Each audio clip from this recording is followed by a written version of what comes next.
de Taux. Vous connaissez sûrement le festival qui se déroule chaque mois de juillet depuis 31 ans maintenant sur Metz et aussi Montbazin et d'autres communes du bassin de Taux. Vous connaissez donc sûrement le festival, peut-être vous connaissez moins une autre activité qui est portée par notre association qui s'appelle le Silo. Le Silo, c'est un centre de création qui est dédié aux musiques du monde et aux musiques traditionnelles sur la région Occitanie.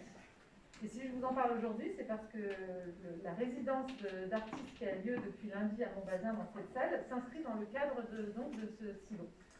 Donc on appelle le silo un centre de création, mais c'est un mot qui est un peu trompeur en fait, parce qu'on n'est pas un lieu, on n'a pas d'endroit à nous.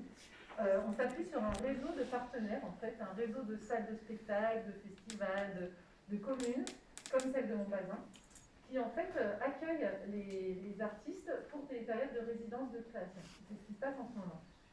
Donc, chaque année, depuis 2014, chaque année le silo accompagne 2 à 3 créations, donc 2 à 3 nouveaux projets de musique avec des artistes qui sont pour partie au moins des gens qui vivent dans la région Occitanie et qui sont des artistes déjà professionnels, confirmés, mais qui veulent démarrer de nouveaux projets avec de nouveaux partenaires musiciens. Et qui ont besoin du coup de certains moyens, qui ont besoin de temps pour travailler ensemble, pour créer, pour écrire leur musique, ensuite pour préparer leur spectacle. Et c'est ce qu'on décide de leur offrir, enfin en tout cas on leur donne les moyens de le faire, d'avoir ce temps de création. C'est ce qui s'est passé cette semaine pour cette création qui s'appelle Jam Rap. Les artistes pourront se présenter ensuite, je vais les laisser faire, ils le font beaucoup mieux que moi. En tout cas, ils sont dans un processus de création qui a commencé en février, si je ne me trompe pas, non, en janvier, avec une première résidence qui a eu lieu à Montpellier, qui était accueillie par l'association Unisson, qui est l'association qui porte le festival Arabesque à Montpellier, que vous connaissez peut-être. Donc ils ont fait une première semaine de résidence là-bas, à Montpellier. Ils ont ensuite une deuxième période de résidence en février à Chanac, en Lozère, accueilli par le festival Détour du Monde, qui est un festival ami du festival de Taux. Et cette semaine à Montbazin, c'est la troisième période de résidence pendant laquelle ils sont accueillis par notre association du Festival de Taux et par la commune de Montbazin. Donc de lundi jusqu'à jeudi, ils vont encore travailler demain, ils nous expliqueront où ils en sont dans leur processus de création.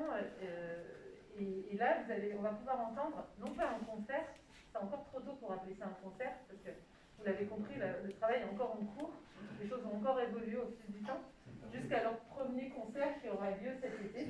Les concerts sont interdits aussi. Et oui. En plus, on n'aurait pas le droit de le dire. Mais c'est pas pour cette raison-là qu'on appelle ça, à ce moment-là, on appelle une sortie de résidence. C'est juste un temps de restitution.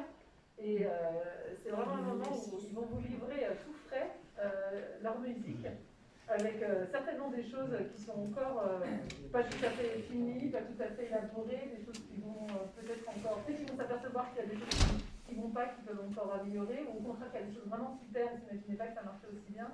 Et du coup, l'échange qui va se passer entre eux et vous est hyper important, parce que c'est ce qui va leur permettre d'avancer dans leur travail.